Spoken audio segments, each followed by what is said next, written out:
शिलालेख हैं तो शिलालेख को शिलालेख के रूप में रखने दिया जाए। अगर हम उसमें कुछ फेरबदल करेंगे तो इतिहास हमारा गड़बड़ होगा।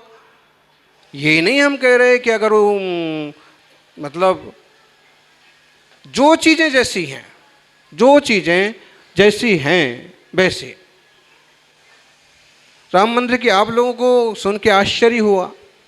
राम मंदिर की जब खुदाई हुई तो वहाँ से तीर्थंकर प्रतिमाएं भी निकली, अभी भी म्यूजियम में विराजमान है। उस समय एक संस्था थी समता वाहिनी, उनने कुछ उसका उल्लेख किया था। फिर आपस में समझदारी से काम किया कि अभी दो लोग लड़ रहे हैं, फालतू बातें, ये मंदिर एक बार। इतिहास बहुत पुराना है, हमारी संस्कृति मिली जुली है, और अगर हम इस बात को नहीं समझ पाएंगे तो फिर मनमुटाव होते हैं।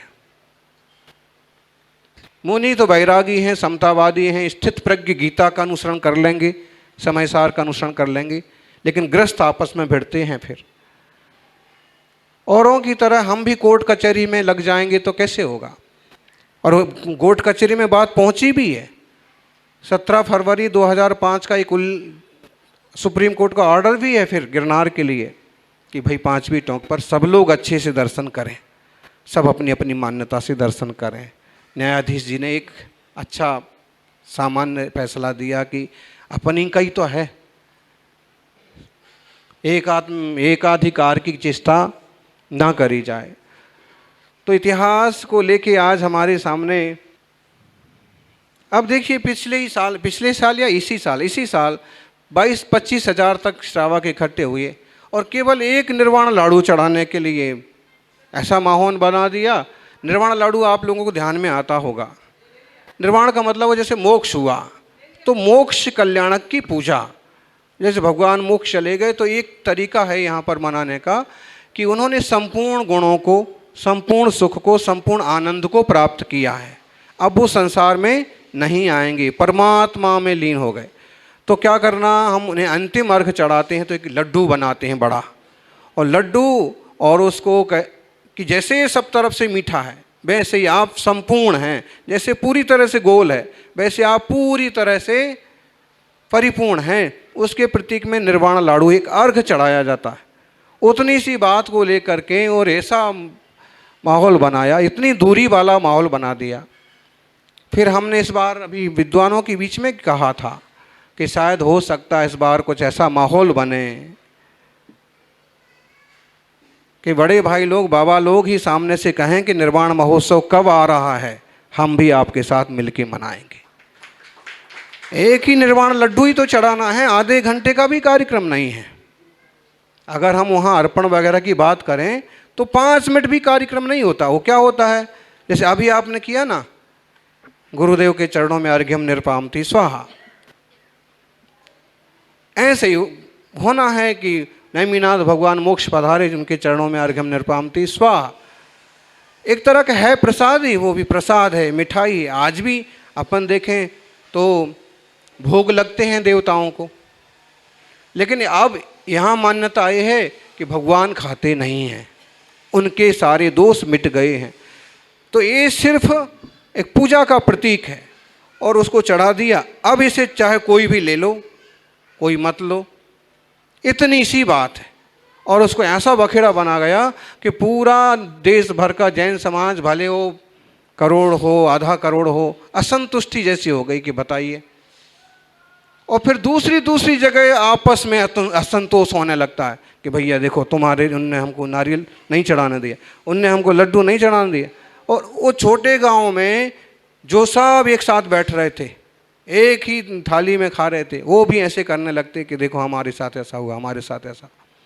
इस बात को मिटाने के लिए इस पर मंथन करना ज़रूरी है। साल में केवल 5 मिनट जितना कार्यक्रम, चढ़ने उतरने में जो लगेगा टाइम लगेगा, बाकी वहाँ उन चरणों में खड़े होके बैठ कर के जो अर्पण का कार्यक्रम हो, तो कौन सी बुराई है, कौन सी दिक्कत है भैया, चढ़ा लो, कर लो। चरण तो है ही, इतिहास भी है। और एकाधिकार, ये भी एकाधिकार करने ना पहुंच जाएं जैनी लोग कि हम ही रहा है, हम नहीं बैठेंगे। अरे जितने सब लोग दर्शन कर रहे हैं, सब आनंद से दर्शन करो। एक कविता आपने सुनी होगी, हमने बोली थी कि अगर थोड़ी देर के लिए हमें भ्रम कर लें, बाबा जी सोचें कि ये सब लोग दत्त भगवान को नमस्कार कर रहे हैं, और जिन लोगों को जिनको लगता है कि अरे हमारा तो कुछ बचा ही नहीं, वो ये विचार कर लें कि ये जो चरण हैं ये सब लोग नेमिनाथ भगवान के चरणों को नमस्कार कर रहे हैं, तो कितना एकात्मता, कितना प्यार बन जाए। ये हमार उदार चरिता नाम तो वसुधैव कुटुंबकम वाले लोग हैं हम लोग, लेकिन कभी छोटी छिछली बुद्धि वाले ऐसी चीजें पैदा कर देते हैं। आत्मना प्रतिकूलानी परेशान समाचरित। अभी आचार्य देवव्रत पधारे थे, बड़ी अच्छी उन्होंने धर्म की व्याख्या की, आनंद आ गया। हमारा तो उद्बोधन हुआ, लेकिन उन्होंने कहा जो शाश्वत हो, जो सबके लिए हितकारी हो, वो धर्म। और आत्मना प्रतिकूलानी परेशान समाचरित, जो मुझे पसंद नहीं है वो मैं दूसरे के लिए ना करूं। गाली गलौज, चोरी, बेईमानी, हिंसा, झूठ मुझे नहीं पसंद। मेरी बहन बेटी को कोई तकलीफ़ दे, मुझे पसंद नहीं है, तो मैं दूसरे के साथ भी नहीं करूँगा। मेरे नुकसान हो, मेरे व्यापार में नुकसान हो, मुझे पसंद नहीं है, मैं किसी और के लिए भी नहीं करूँगा। पूरा उनका लगभग घंटे भर का लेक्चर हुआ। टोटल टाइम लेके आए थे पौन घंटे का, लेकिन जब सभा चालू हुई तो 2-2.5 घंटे तक, पौने 2 घंटे तक, उस समय हमने ब्राह्मी लिपि सत्कार समारोह किया था, हमारे देश की प्राचीनतम लिपि। और फिर मुख्यमंत्री जी के सानिध्य उपस्थिति में प्राकृत भाषा सत्कार समारोह किया था। और फिर गुजरात यूनिवर्सिटी में चतुर्मास था, तो वहाँ पर कुलपति नीरजा गुप्ता जी और केंद्र सरकार मोदी जी का अभी इस दिशा में अच्छा फोकस है। प्राचीन लिपियाँ, भाषाएं, पांडुलिपियों का संरक्षण, तो उसके एक संस्थान का भी वहाँ पर कार्यक्रम प्रारंभ हुआ है। अयम निजा परो बेति गणना लघुचेतसाम उदार चरिता नाम तो वसुधैव कुटुंबकम। सारी धरती एक कुटुंब है। फिर अगर हम एक कुटुंब मान के रह ले तो कौन सी बुराई है। सारे इक्ष्वाकु यही मनोकामना है।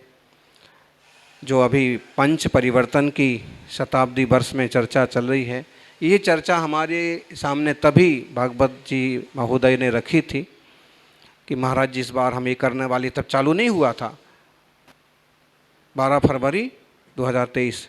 तो जो हमारी आपस की चर्चा हुई तो उन्होंने ये 5 बातें बताई। कुटुंब प्रबोधन, ये हमारी शास्त्र और संस्कृति के एकदम अनुकूल है। पर्यावरण रक्षण, इसे आप अहिंसा भी कह सकते हो। जीव जंतुओं की, पेड़ पौधों की, पशु पंछियों की, जल की, पृथ्वी की, वायु की, पर्यावरण संरक्षण। सामाजिक समरसता, इसे आप समतावाद कह सकते हैं। हम इसे स्थित प्रज्ञता भी कह सकते हैं कि इस लेवल तक हम ऊंचे विचार वाले बन जाएं कि भेदभाव मालूम ना पड़े। सब हमारे हैं, सब अपने ही हैं, कोई गैर नहीं है। यहाँ तक कि पशु पंछियों के प्रति भी अपनेपन का भाव पैदा हो। सामाजिक समरसता, स्वबोध, आत्मबोध, संस्कृति का बोध, अपने सद्गुणों का बोध, अपने वैभव का बोध। सोने की चिड़िया भारत था, तो ऐसा नहीं कि मतलब सोने से मढ़ा हुआ हो। सोना तो होगा, अभी भी कोशिश मेहनत करेंगे तो सोना आ जाएगा। लेकिन सोने की चिड़िया का मतलब सिर्फ सोना नहीं होता है। सोने की चिड़िया का मतलब संस्कारवान, सोने की चिड़िया का मतलब आचारवान, सोने की चिड़िया का मतलब ज्ञानी ध्यानी तपस्वियों का देश। सोने की चिड़िया का मतलब जहाँ चींटी को मारना भी पाप समझा जाता था, सबके हित की बात कही जाती थी। ऐसा ही हमारा देश। और नागरिक कर्तव्य, इस पर तो हम कभी गणतंत्र दिवस, स्वतंत्रता दिवस पर होता है या कभी स्कूल में होता है प्रवचन। कर्तव्य बोध कितना है लोगों को? क्या टीचर अपना पूरा अवदान दे रहे हैं? क्या सरकारी डॉक्टर अपना पूरा पूरा कर्तव्य कर रहे हैं? क्या इंजीनियर्स जो जो जो जो लोग हैं क्या पूरी निष्ठा के साथ माँ भारती की सेवा कर रहे हैं? आपको वेतन किस चीज का मिल रहा? ये निष्ठा, कर्तव्य एक एक व्यक्ति को अपना। संत पुरुष हैं, भले वो नागरिक कानूनों से मुक्त हैं, बंधन में नहीं हैं, लेकिन उनके भी कर्तव्य हैं। समाज की जागृति बनाए रखना, लोगों में धार्मिक संस्कार पैदा करना और लोगों में आपस में समरसता का माहौल बनाना। लेकिन जो लोग सीधे सीधे सरकारी संस्थाओं से जुड़े हैं, उनका तो कर्तव्य है ही कि जिस चीज़ का वेतन मिल रहा है आप उसका ईमानदारी से, निष्ठा से पूरा पालन करो, पूरा दो। नहीं तो देखा जाए जो लोग सूचनाएं इधर उधर करते हैं, जो गद्दारी करते हैं, वो तो गद्दार हैं ही। अतिरिक्त वेतन लेके भी जो काम नहीं करते हैं, बुरा ना माने तो गद्दार, छोटे गद्दार तो वो भी है। लिया इतना, तुमने दिया इतना, सब वो अपनी मातृभूमि के लिए, अपने देश के लिए, अपने समाज के लिए, अपने ही गांव के बच्चे। फिर मिड डे मील में भी गड़बड़ घोटाले होते हैं। अरे भैया तुम किसका खा रहे हो हैं? फिर वो घोषणा हुई थी प्रधानमंत्री स्वास्थ्य योजना, 5 लाख तक मिलेंगे, 10 लाख तक। बीमारी है ही नहीं तो ही उसके पुर्जे बना दिए। है केवल वायु प्रॉब्लम, ऑपरेशन कर डाला। अरे क्या कर रहे हो? मतलब इतनी इंसानियत मर गई। देश के प्रति प्रेम भक्ति का मतलब अकेले थोड़ी कि गीत गा लेना। प्रेम भक्ति ऐसे प्रैक्टिकल होना चाहिए हर चीज में। हॉकी के जादूगर कौन थे? मेजर ध्यानचंद। उनका एक प्रसंग बड़ा गजब का है। कहते हैं उस समय हिटलर भी था और हिटलर ने कहा कि तुम जर्मन की तरफ से क्यों नहीं खेलते हो? क्या चाहिए तुम्हें? तुम्हारे देश ने क्या दिया? तुमने इतने पदक दे दिए अपने भारत को, तुम्हारे भारत को, लेकिन देश ने तुम्हें क्या दिया? देखा जाए उस समय परिस्थितियां भी वैसी थी। तुम हमारे साथ खेलो, हमारे देश के लिए खेलो, सेना का बड़ा पद देंगे, जो जो व्यवस्थाएं चाहिए सब चीज़ें मिलेंगी तुमको। तुम्हारे देश ने क्या दिया? मेजर ध्यानचंद ने कहा कि ये देखना मेरा काम नहीं है कि मेरे देश ने मेरे लिए क्या किया, ये देखना मेरा काम है कि मेरे देश के लिए मैंने क्या किया। ऐसी सोच वाले लोग थे। सर कटा सकते हैं लेकिन सर झुका सकते नहीं। इसके पीछे गौरव है। ये नहीं कि हम मरें कटें, ये भावना नहीं। इसके पीछे गौरव है कि हमारी जो गरिमा है और इन चीज़ों को हम संभाल के रखेंगे। तो इस पवित्र धरती पर जहाँ तीर्थंकर जन्मे, प्रभु श्री राम, कृष्ण, बुद्ध, महावीर जैसे, इसकी एकात्मकता बनी रहे, अपनापन बना रहे, सामाजिक समरसता बनी रहे, सनातन तनातन से बचा रहे। कविता है, आप कहें सुना दें? छोटी सी कविता ऐसे ही यहाँ आ रहे थे, रास्ते में विचार आए कि लिखें। जैन मुनि जब गिरनार की 5वीं टोंक पर जाएं, जैन मुनि जब गिरनार की 5वीं टोंक पर जाएं और वहाँ बैठे बाबा जी उनका स्वागत करें तो कैसा हो? अतिथि देवो भव। हमारे घर कोई आता है तो स्वागत किया जाता है। अभी आपका भी छोटा मोटा इन लोगों ने स्वागत किया। वहाँ बाबा जी कहें आओ महाराज जी दर्शन करो। हैं? जैन मुनि जब गिरनार की 5वीं टोक पर जाएं और वहाँ बैठे बाबा जी, महंत जी उनका स्वागत करें तो कैसा हो? जैन लोग दत्त दिगंबरा और जय गिरनारी के नारे लगाएं और बाबा जी जय नैमीनाथ, जय गिरनार कह के बुलाएं तो कैसा हो? जय नैमीनाथ, जय गिरनार कह के बुलाएं तो कैसा हो? बाबा जी ये समझें कि जैनी भी गुरु दत्तात्रेय के चरणों को नमन कर रहे हैं और जैनी ये समझें कि सभी जन नैमीनाथ के चरणों को वंदन कर रहे हैं। समझ कई तो फेर है। चरण वही हैं, पहाड़ वही है, चढ़ना उतना ही है, उतरना उतना ही है, पसीना उतना ही बहाना है। कि बाबा जी ये समझें कि जैनी भी गुरु दत्तात्रेय के चरणों को वंदन कर रहे हैं और जैनी ये समझें कि सभी जन नेमिनाथ के चरणों को वंदन कर रहे हैं, तो कैसा हो। यह भ्रम बनाकर भी, अगर हम इसे भ्रम भी कहेंगे, ऐसा क्यों, यह भ्रम बनाकर भी यदि हम सनातनी तनातनी से बचेंगे, ये भ्रम बनाकर भी यदि हम सनातनी तनातनी से बचेंगे, तो देव स्वर्ग के देवता भी हमारे सिर पर हाथ धरेंगे, तो स्वर्ग के देवता भी हमारे सिर पर हाथ धरेंगे। और यदि हम आपस में गुर्राएंगे, लड़ेंगे, तो नेमिनाथ की करुणा और गुरु दत्त की दया भी हमसे दूर भगेंगे, हमसे दूर भगेंगे। इसलिए हिंदू जैनी मिलकर कुछ नया करेंगे, 5 बीटों पर खुद उन्हीं चरणों में एक साथ सिर धरेंगे, एक साथ सिर धरेंगे।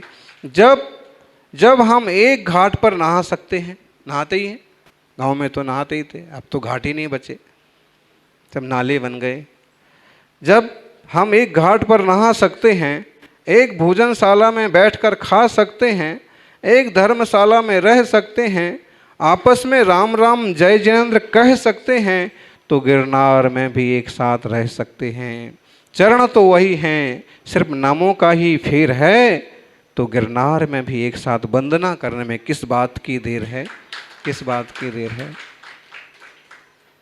समझ, और इस गंभीर समझ अपन सबकी बने।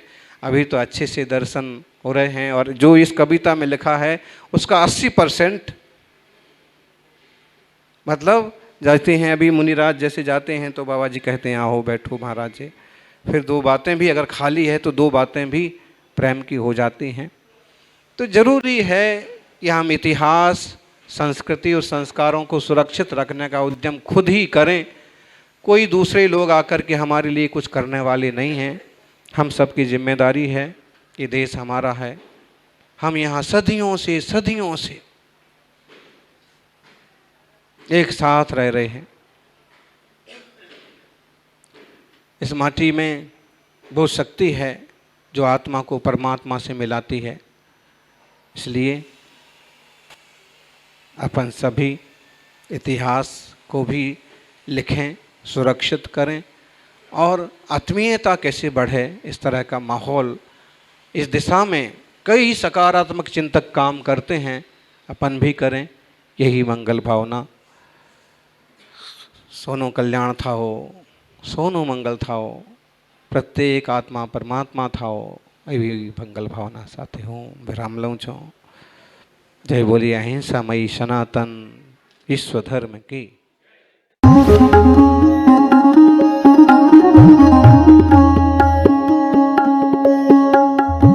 हजारों एंट्री